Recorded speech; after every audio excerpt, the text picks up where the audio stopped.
Thank you. Thank you all. On behalf of the trustees and the staff and the volunteers of the Computer History Museum, I want to welcome you to the 24th year of our Fellows Awards. We're here, as always, to make heroes out of the technological revolutionaries who are using computing to change the world. For those of you who are keeping score, there have been 57 awards to date. And the first fellow was Grace Hopper, Admiral Grace Murray Hopper, in 1987.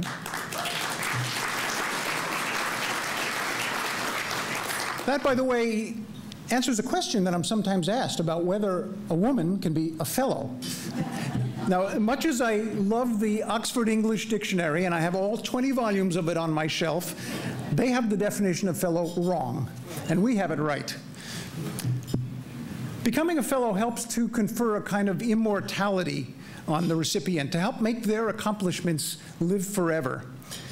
Unfortunately, it doesn't also provide physical immortality, so as much as we would like it to. So 4 of our previous fellows have died since our last award ceremony. In fact, all 4 in the last 6 months, and I'd like to acknowledge them.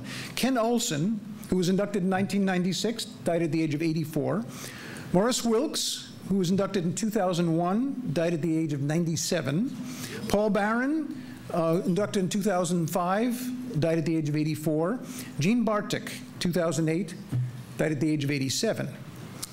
By the way, if you're doing the math, their average age was 88, which is about 30 years older than their cohort, than people who were born at about the same time they were. Now, you can draw your own conclusions about that. My conclusion is that working on computers is good for your longevity, so keep at it. And we're sad to lose these pioneers, but we hope that they will, not because they're fellows, but because of their accomplishments, always be part of computing history. They made a difference in the world, and the people we're inducting tonight made a difference as well. It's because of their accomplishments. And not only individuals can have accomplishments, institutions can have accomplishments, and I think you know by now that the museum has just recently achieved an accomplishment of its own. The video you just saw is from the exit theater of our new exhibit downstairs called Revolution, the First 2,000 Years of Computing. And I hope most of you have had a chance to see it. If not, you really owe it to yourselves to see it. It's far larger, more professional, and grander than anything we've done before. I think it's really world class. Like somebody told me just recently, you're a real museum now. Now, notwithstanding the 15 years that we've been working here in Silicon Valley and the 40 years since Gwen and Gordon Bell started it in Boston, I took that as a compliment.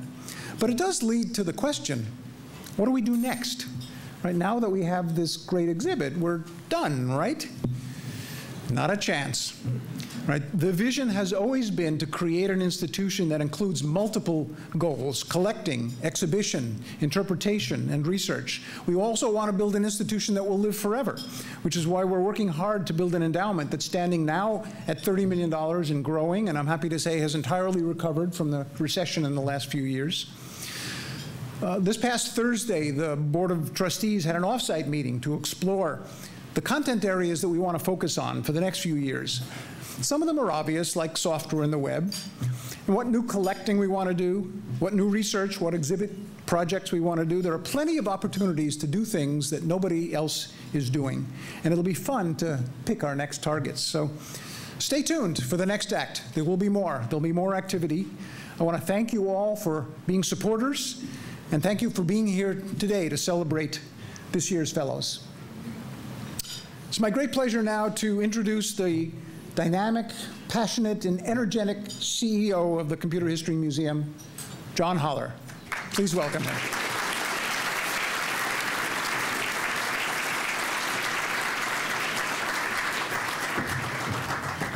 Thank you, Lynn. Thanks, Lynn, very much, and welcome to all of you tonight. This is traditionally one of the most sparkling evenings in our calendar, and you can see why. We're delighted to have all of you. This has been, as Lynn said, a very special year at the museum. It's the year that a major dream was realized with the building of Revolution, and it's completely appropriate that we take a few moments to celebrate our expansion and the milestone it represents.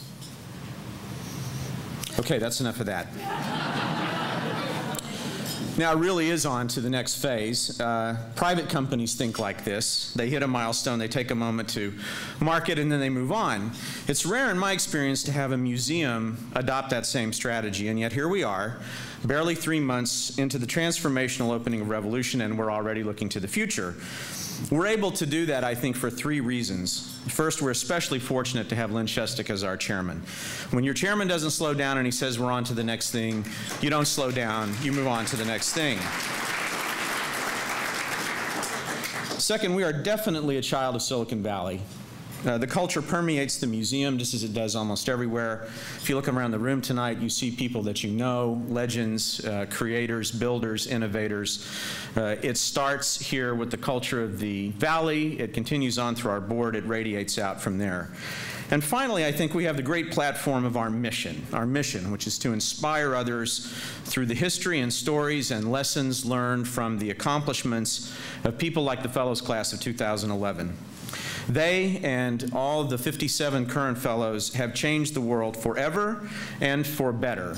To tell those stories, to preserve that history, to use it to inspire future generations of innovators is a privilege, and it makes it a lot of fun to come to work every morning.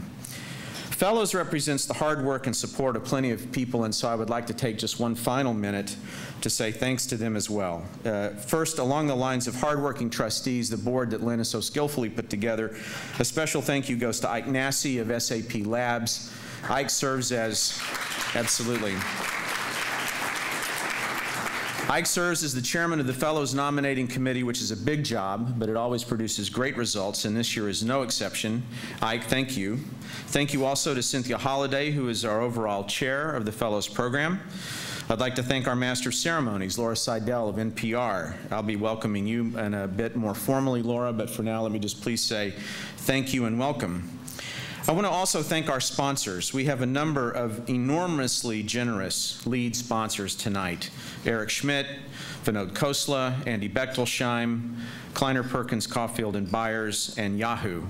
We are grateful to them and to all the other sponsors that you see on the screens tonight. You go a long way to making the event possible. We say thank you and we welcome you. I want to give special thanks to Karina Sweet, who is the Supreme Allied Commander of Fellows and has done a wonderful job this year, to Valerie Alston, who plans these wonderful evenings and designs this room, and also the producer of the event, John Plute, a very skillful filmmaker. You'll see a little more of his work in just a moment. And finally, of course, but most importantly, thank you to the Fellows Class of 2011, to Bill, to Whit, to Marty, and Ralph. Congratulations. We'll hear much more about you later this evening, and we feel it's a great privilege to honor you here tonight. John von Neumann is said to have remarked, "There's no sense in being precise when you don't know what you're talking about." But you as fellows have managed to do something rare and wonderful. You've taken the kernel of an imprecise idea, you've spun it into the specificity of real achievement. And that work reminds us that history is important. It's important because it helps us to understand where we are today, to grasp the implications for the future.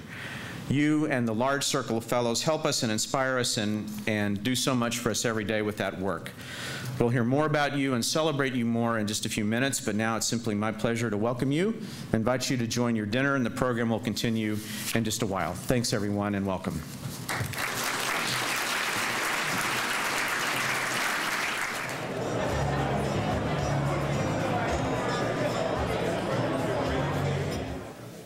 Good evening again, ladies and gentlemen.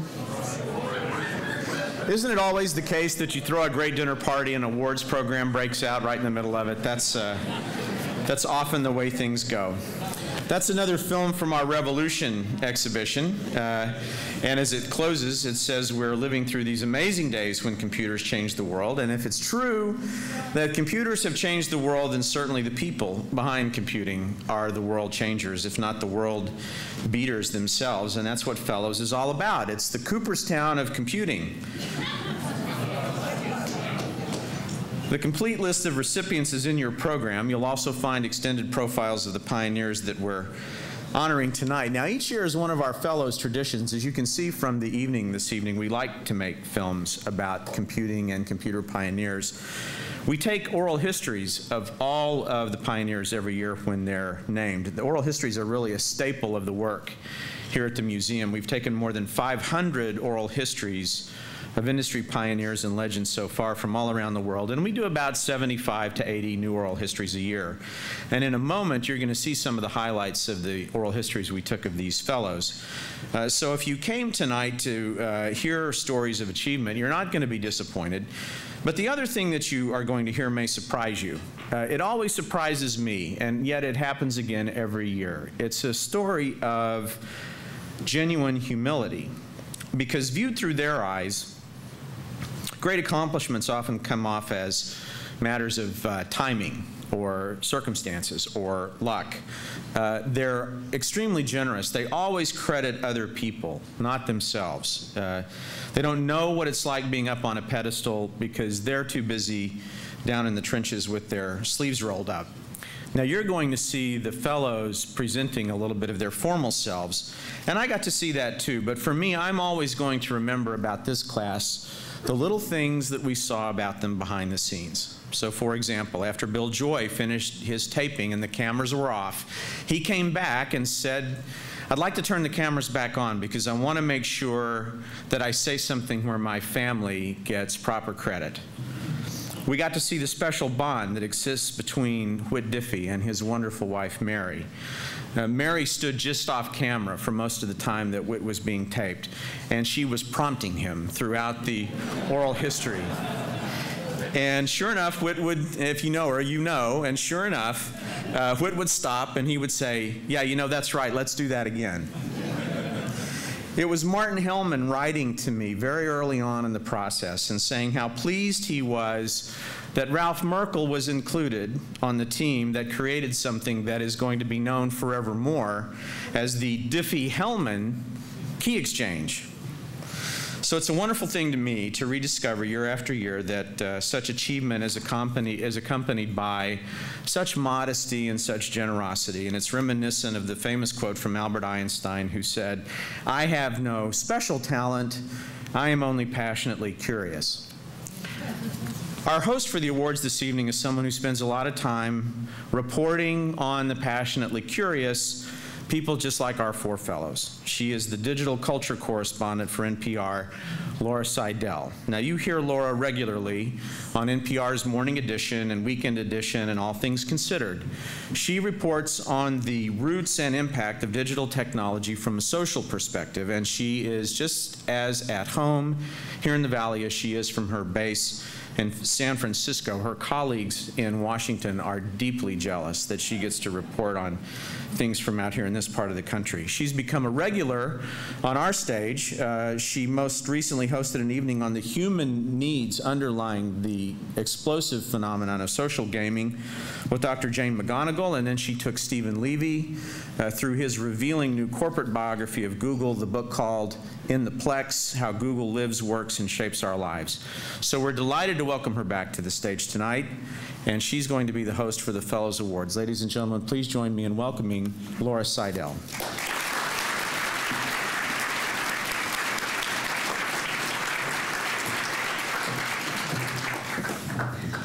Well, good evening.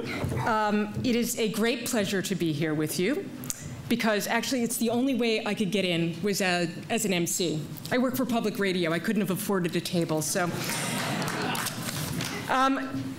It's also a great opportunity for me to see you at a moment when I'm not shoving a microphone in your face and asking you about nanotechnology or your burn rate, your angel money, or can you actually explain that in plain English, please? I mean, look at you guys. You look great. You don't usually dress up for me. So actually, God, I don't even recognize you. It's like a completely different world from going into the offices in the Valley. And I hardly recognize myself. I'm in radio, and I am wearing a gown. So even President Obama, who was in town, in case you missed the traffic jam, got Mark Zuckerberg to wear a tie and a jacket. But Mark said, just once, because you are the president. Hillary Clinton gets the hoodie and the shorts. I gotta be me. So those of you here who've met me know I'm usually the one asking the questions. I listen very carefully to what you say, and then I go back and cut it up and do what I want with it. But that's journalism. So if you haven't liked what I've said, here's your opportunity to throw food or maybe champagne. I'll promise that I will keep the proceeding moving, and it won't be like NPR, which is sometimes really slow. Deep in the Amazonian jungle, tweet, tweet, monkeys. This indigenous tribe begins the day by building their own fire with 2 sticks. We're getting better. Someone actually invented this technology that speeds up the audio without making me sound like Mickey Mouse. So tonight we're going to honor people who invented things that changed the world. Not Velcros or Post-its, though we wish we had invented that. But I know that what drives so many of you is that you want to change the world, or at least go public. So since we're honoring inventions, I thought I'd share a few thoughts with you. First, some of my favorite inventions, the paperclip. Now, like all great inventions, there is debate over who actually founded and created the paperclip. Was it the American guy or the Norwegian guy? Now, the Norwegians still claim that they did it and that it is a symbol of Norwegian innovation. But I think we should give it to them because, you know, what else do they have? Lutefisk? So the great thing about the paperclip, actually, if you think about it, it is one of the few inventions that has made it to the digital age. It is great for getting the SIM card out of your iPhone, and it's perfect for rebooting your computer. And then there is, of course, radio. That was a great invention. And I know many of you are actually working on putting me out of business. But fortunately for now, as long as people get in a car and drive, I think I have a job. So, and I want to mention the Babbage machine. That is definitely one of my favorite inventions. It works with a hand crank. It takes forever to print those number books, even if they are accurate. It moves slower than an NPR show. I think it's still sitting out there, I believe. Now, there was a guy who worked so hard at this machine and who never got it built, and then so many years after his death, they finally built it. And unlike my PC, if I used that, I might actually get some exercise.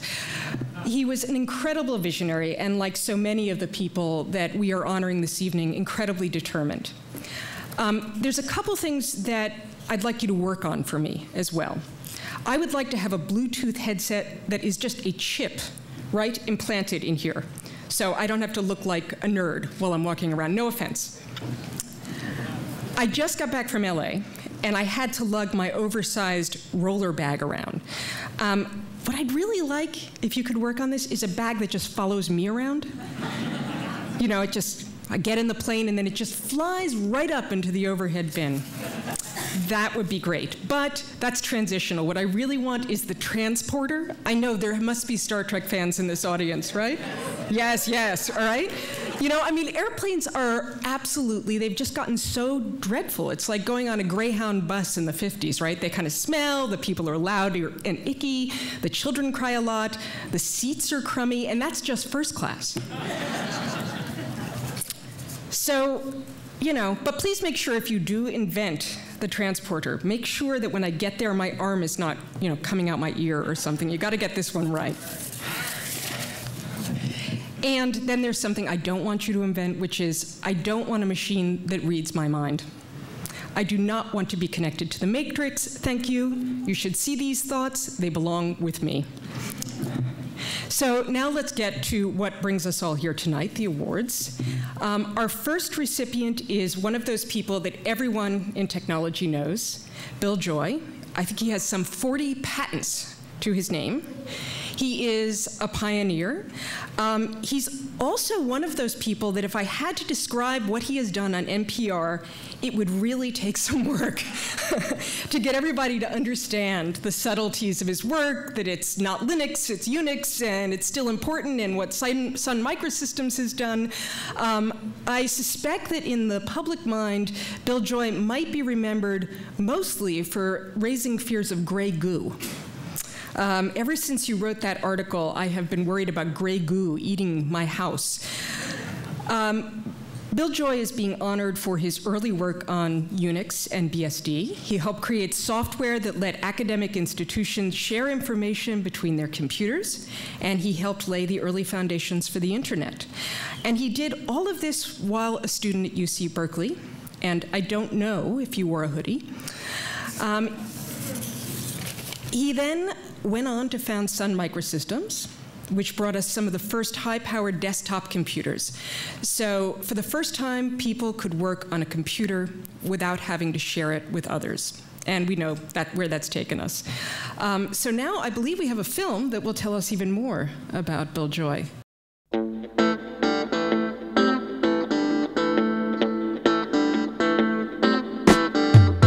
Well, I graduated in 1975. I applied to grad school and wanted to go to grad school in computer science, so I decided to go to Berkeley. I got involved very quickly in the work that was being done with Unix. The Computer Systems Research Group was the group that we formed under Bob Fabry when we had money from DARPA to help them to create an operating system that would allow portable research applications. And it ultimately became the BSD Unix that ran on thousands of axes all over the world. The things we were doing at Berkeley were very successful. You know, we had plenty of pocket money. We were sending out, you know, hundreds of tapes a year for $300 each, so we had, you know, tens of thousands of dollars in an account we could spend on things, and I was making a decent salary and trying to finish my thesis. And we had budget to hire people, but Berkeley was so constrained I couldn't hire anybody because I couldn't give them an office. It didn't fit in the university anymore. It needed to be a commercial activity. Scott McNeely and Vinod Khosla and Andy, in starting Sun, realized they didn't have a software person. You know, Andy was a hardware person, Scott was a manufacturing person, and Vinod was the CEO to start the company. So they were missing software. So they came up and arrived at my office. I figured these were like the junior guys and that the senior guys would show up later, so I had them wait in the corner of my office until they all arrived, and I realized that this was, you know, they were all 20-somethings like me.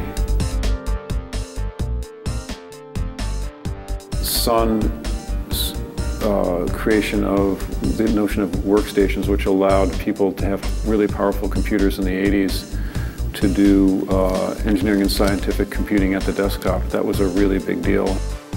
Sun became an important force in Unix, and the kinds of things we were trying to do in supporting scientific and technical computing continued to be possible. And so for me, that was a story that I was trying to write at Berkeley, and it allowed that to happen. It created a lot of jobs and a lot of wealth and helped solve a lot of problems. So I feel really good about the whole trajectory of Sun.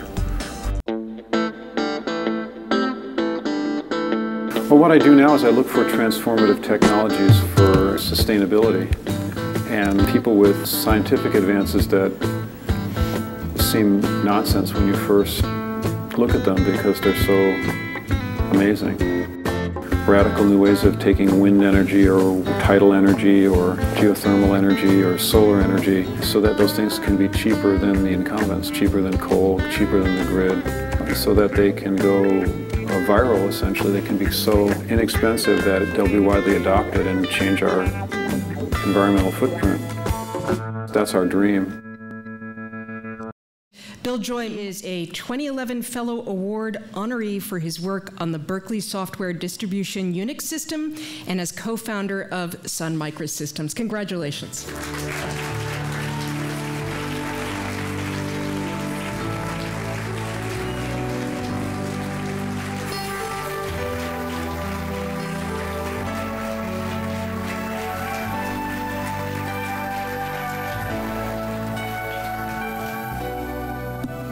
Well, thank you very much. I'd like to accept this award on behalf of all the people who worked so hard over many years at both at Berkeley and at Sun to create so many great technologies that I had the honor to work with. I came from Berkeley, as you saw, with a background in programming languages. Berkeley, or from Michigan to Berkeley. At Michigan, we had incredible time-sharing systems. I had the pleasure of working on early supercomputers to do scientific computing, and also to work with the people who had done this incredible operating system, some of the early pioneering work on extensible programming languages with things like the MAD programming language, now long forgotten Mission Algorithmic Decoder, which was one of the first extensible programming languages that was done on some of the early IBM hardware that even predated the 360. When I came to Berkeley, I brought that really deep background in early computing and computer science, and was really fortunate that Ken Thompson came to Berkeley I guess the first or second year I was there, and we didn't have much computing hardware. In fact, I went to Berkeley because I was going to do computer theory, and one of the attractions was a strong theory department there. But Berkeley had been left behind and didn't have the kind of computing that the leading universities funded by DARPA, Carnegie, MIT, and Stanford had. And so that, in some sense, because we were a little bit of a backwater place, there was an opportunity to do something new, and that's what happened. With support of the people in the department, we got a very early VAX and really pioneered the open source. We've been sending out the source code for what we had done to other people. And it just seemed natural to us that people should be able to get the source for the software that we were doing so other people could make it better. Kirk McCusick is here, who worked with me closely on that and continued the work after I left to really build a version of Unix that was incredibly reliable and became the backbone of the internet, and worked on the internet. We worked so hard to get the internet protocols to work really, really well, which I think was really important. We took all that code with us to Sun, which we started in the 80s. Andy Bechtelsheim brought this beautiful hardware that he'd done at Stanford. Sun stood actually for the Stanford University Network. That became really important to us in helping to create the workstation revolution. John Gage had been with me both at Berkeley and came to Sun, and we got really involved in the internet and came up with this phrase, the network is the computer, which some of you may have heard. People thought it was a little crazy. They didn't think that made any sense. And some people said, the network is the network and the computer is the computer. That's nonsense. But if everybody knows now with Google and all these things we have now where the cloud computing, people really don't feel like their computer is useful if it's not connected. So I think people have seen what we saw. And I also had the great pleasure at Sun of working also with James Gosling on the Java programming language, because what we'd always tried to do was reliable computing. One of the big themes at Berkeley was make Unix reliable so we could do more with it. One of the great themes with Java was make programming more reliable and programs more reliable so we can make computing into more of a science and less of an art. So it's been my great pleasure to work with great people over so many years. And I'm really happy now, having left the computer industry, to work at Sun and to be able to work with my longtime friend John Doerr and all the other great partners. Bing Gordon's here tonight on investing in green technologies and trying to solve some new problems. It feels to me in the green space like computing felt in the 60s and 70s. So thank you all very much.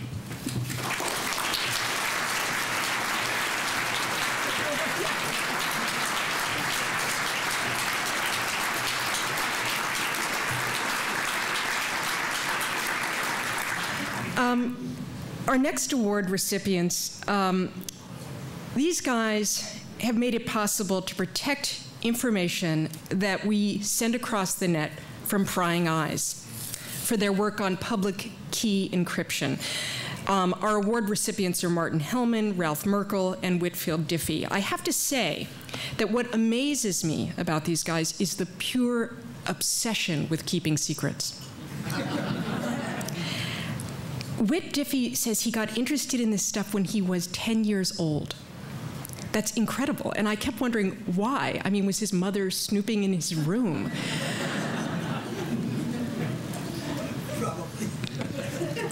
Right? But this team has really done something incredibly important. In an age when people keep telling us that privacy is dead, they created something that can really protect your banking, your emails, your documents. And they did it even though the government didn't want them to do it. There was a lot of resistance and some fear that the technology they were creating would help the bad guys as well as the good guys. That may be, but in the end, there has to be a way for all of us to have some kind of defense, I think, against constant surveillance and public records. And actually, I'd love it if you guys could now figure out how to get all the information that's out there about me in the public back in the bag. I suspect a lot of people feel that way right now. It's pretty tough. Now we have a little film about them and their work. There is something fascinating about secrets. Cryptography somehow, well beyond rationality, captures the fascination of finding out secret things.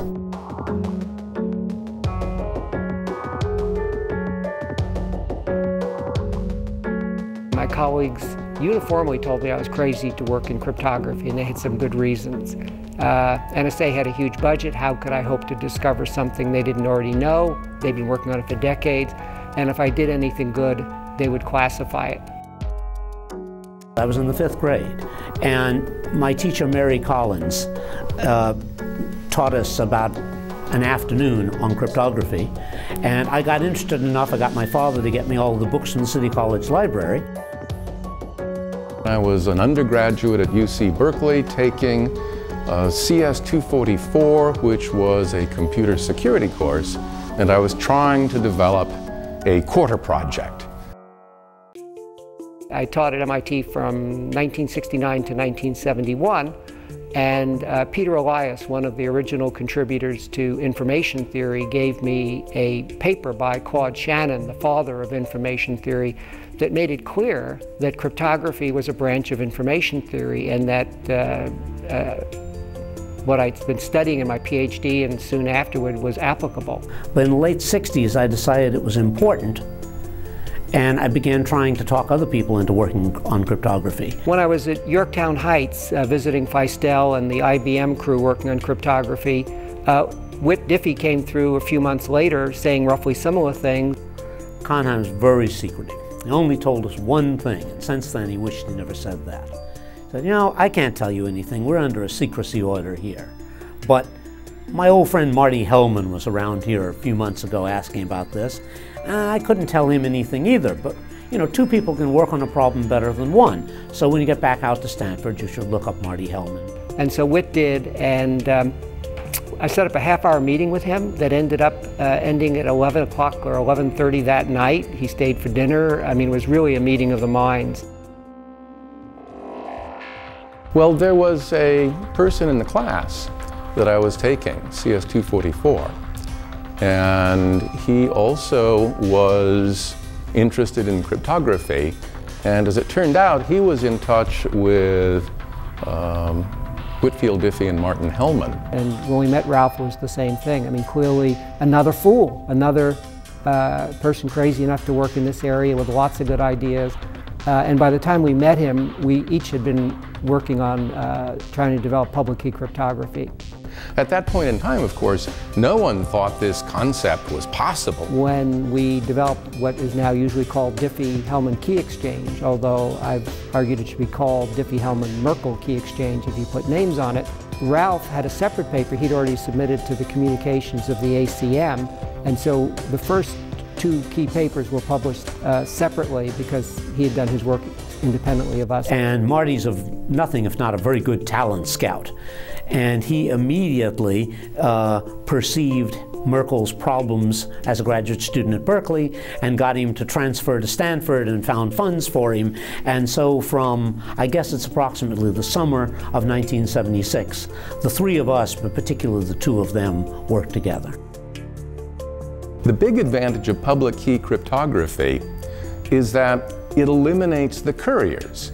In conventional cryptography, if I want to send you a secret message, before we can do that, I have to take a secret key, create a secret key, put it in a locked briefcase, chain it to the wrist of a courier, have the courier drive off on a motorcycle to you. You have to open the briefcase, get out the secret key, and then after we've done that, then I can start sending you secret messages. A public key of cryptography is a set of cryptographic techniques in which you can make some of the information that forms the key as public and keep other parts secret. Everyone can encipher messages and send them to me using my public key, but only I can decipher them. You can set up that arrangement on the fly when you need it without advanced preparations. NSA never really helped us in our work. I mean, that's not their job. Their job is to work on classified research. Early on, they were very unhappy with us doing our work because we were publishing things that I'm sure they would have classified very highly. And in fact, there were some threats that we could be thrown in jail for publishing our paper. My basic view was that cryptography was the one security technology I knew that could protect the individual. And I could see that there was a growing marriage of computers and communications, and this was going to be very important. We made an advance, and it took a long time for this advance to sort of work its way through the system and become actually directly useful and valuable to a large number of people. Whit and I thought, when we published New Directions in Cryptography, this key paper of ours in 1976, we thought that commercial encryption would be a big business within 5, at most 10 years. In reality, it actually took double that. It was 10 years before it really became of any significance. In 20 years, 1996, is when the internet really started to explode. So when you can see the future that clearly, sometimes it looks closer than it is.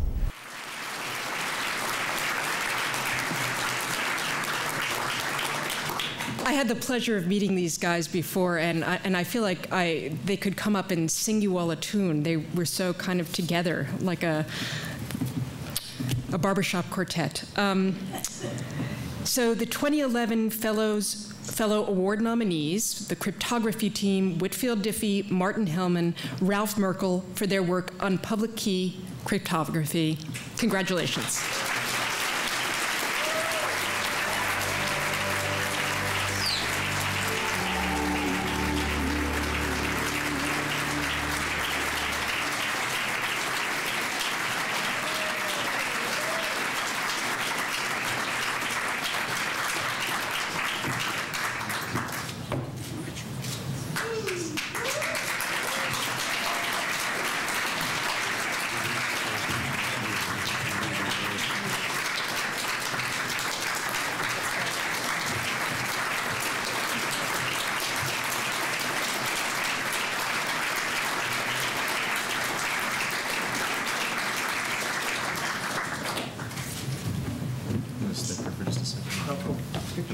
Okay.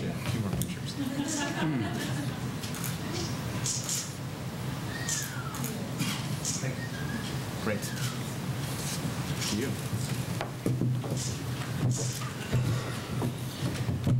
Well, I think all of the sort of high-level discussion of this discovery and its significance and how it came about and so forth has been made.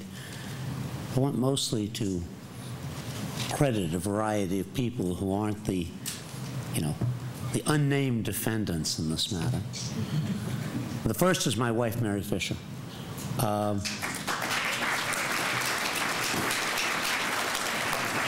I discovered Mary in New Jersey in these travels around the country in which I was looking for people who were willing to talk about cryptography and digging up rare manuscripts and hanging around thinking about the subject. And without Mary, I wouldn't have made any of the other discoveries. But underlying that joint success is the immense hospitality we had from several people. One is, unfortunately, he's too busy to be here tonight. He's leaving for Paris tomorrow morning. He's a computer scientist, Leslie Lamport, who, when we got to California, put us up at this place in Oakland for more than a year. in more than one piece. We went away a little bit. We left him alone every now and then, but it was a year, more than a year total. And then passed the baton to John McCarthy, who is sitting there. And this is all a function of Mary's immediate and close friendship with John's daughter, Sarah. The two of them are both horsewomen. John never really understood that. I mean, they aren't digital enough, sort of an analog animal, but... and so we owe a great deal to a great many people. I looked at these many things that preceded, and I think I'll limit myself to one reaction, which is I saw this Unix license plate. It says, "Live free or die." And I was thinking, we ought to work to get county license plates in California. And then we can have one that says, Santa Clara County says, "Live rich or die." And that's how I feel, on evenings like this, get all dressed up and strut around. Bill asked me, he says, "Do you actually own that suit?" And he didn't stay around to listen to the half of the answer.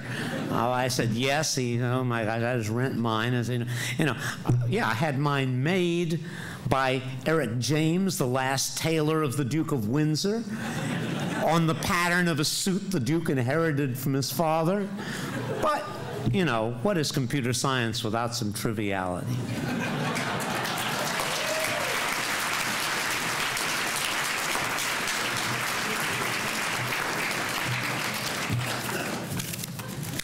Well, I'd like to thank the Computer History Museum for this great honor for the three of us. I'd also like to thank my wife, Dorothy, for standing by me, encouraging me when everyone thought I was crazy to work in this area. My daughter Gretchen, who's here tonight, when she was 5 years old, I had her looking for strings of 8 zeros in printouts, and she got a nickel for every string she found. We were doing some cryptanalysis. And there are too many people to mention all of them, but here tonight, Jim Omura, my good friend and colleague, a former UCLA professor who left academia to form Scilink, the company that became Stanford's licensee, and helped him get this technology out into public use. And I know Whit would mention Jim Bidzos, as would I too. We were somewhat competitive at times, but RSA data security certainly helped make public key cryptography, putting it on the map. I'd also like to thank Bill Joy for a very different reason. His being honored tonight, along with the three of us, gave me a way to segue from public key cryptography to the issue that's been my passion ever since: trying to diffuse threats to our species' continued existence. I think it's really telling. Here we're honoring people for seeing the future, and 2 out of the 4 of us up here tonight have sounded alarms, basically begging society to wake up before it's too late. And so maybe people will listen. An excerpt from Bill's 2000 article in Wired, "Why the Future Doesn't Need Us," says it very well. So with his permission, I will read a short quote. "Failing to understand the consequences of our inventions while we are in the rapture of discovery and innovation seems to be a common fault of scientists and technologists." And I would say of society as a whole. We get enamored of the technology. We don't think about the ramifications. Returning to Bill's words, "Given the incredible power of these new technologies, shouldn't we be asking how we can best coexist with them? And if our own extinction is a likely or even possible outcome of our technological development, shouldn't we proceed with great caution? Each of us has our precious things, and as we care for them, we locate the essence of our humanity." So this is the hopeful part of Bill's article. "In the end, it is because of our great capacity for caring that I remain optimistic, and I with him, that we will confront the dangerous issues now before us." So thank you, Bill, for that call to action and that message of hope.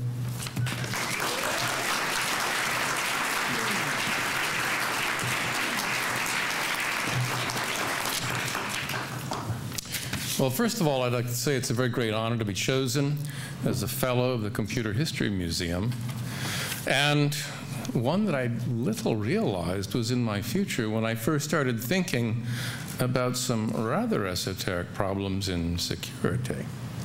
And second, I'd like to say thank you to the Computer History Museum for all that it has done to preserve the history of this young field. We need to remember where we have been and where we are going if we are to make progress. Any of you who have been in startups know how easy it is to get caught by the same mistakes others have made in the past. Remembering our history is the first step in planning for future success. And third, I'd like to encourage all of you to remember that even the greatest advance must start somewhere. Before public key cryptography was a field, before it was a commercial success, before it was even a word, it was an intuition. And yet it was betting on that intuition that made it a reality. You can have the biggest influence, not when you were working on something that everyone knows is important, but when you are working on something that no one knows is important, something which your intuition tells you is important. So cultivate your intuition, keep it sharp, and it can guide you to great things. Thank you.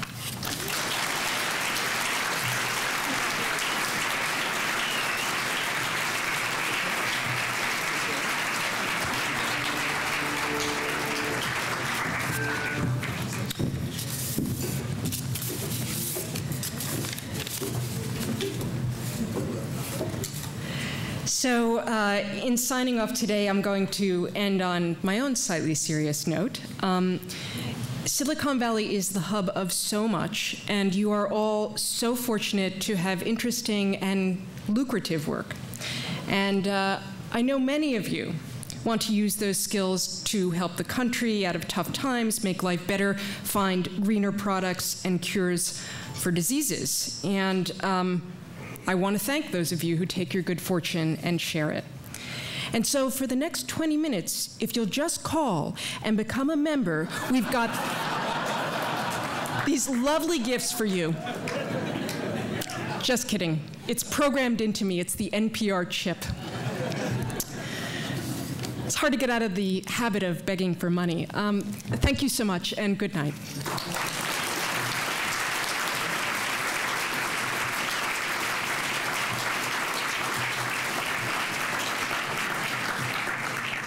Thank you, Laura. Congratulations to our fellows. I want to say one other word of congratulations to the Diffie-Hellman-Merkel team. They will be in Washington, D.C. on Wednesday being inducted into the National Inventors Hall of Fame. So this is quite an appropriate honor for you. One of the most requested elements of fellows was that we move it from Thursday night to Saturday night, because so many of you come and you see your friends and you reconnect with people that you haven't been with for a long time, or you meet new people that you want to get to know better. So we're going to move this entire party back downstairs. Our staff has been working while we're up here to completely transform the museum down there, and that's where you'll find coffee and dessert and cordials and cigars and a good time. So please enjoy yourself, stay as long as you like. Thanks for being here. Congratulations again to the fellows, and thank you everyone for coming.